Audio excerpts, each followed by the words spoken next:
প্রিয়জনের সঙ্গে ঈদের আনন্দ ভাগাভাগি শেষে রাজধানীতে ফিরতে শুরু করেছে কর্মজীবী মানুষ। আবার আজও ঢাকা ছাড়ছেন অনেকে। সকাল থেকেই বাস টার্মিনাল ও ট্রেন স্টেশনে যাত্রীদের উপচে পড়া ভিড়। মূলত কর্মব্যস্ততার কারণে যারা ঈদের সময় রাজধানীতে ছিলেন তারাই এখন ঢাকা ছাড়ছেন। আবার ছুটি দীর্ঘ থাকায় ঈদের পরেই বেড়াতে যাচ্ছেন গ্রামে কিংবা আত্মীয়ের বাসায়। এবারের ঈদ যাত্রায় কোনো ভোগান্তি না থাকায় নির্বিঘ্নে যাত্রা করতে পেরে সন্তোষ প্রকাশ করেছেন তারা।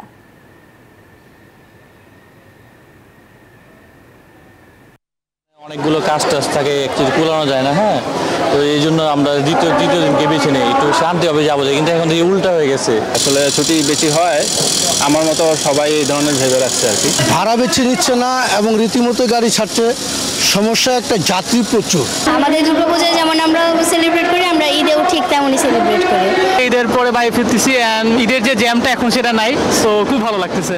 জাফলংয়ে যাব, মানে বিছানাকান্দি, সাদা পাথর, সব জায়গায়, লালাখাল।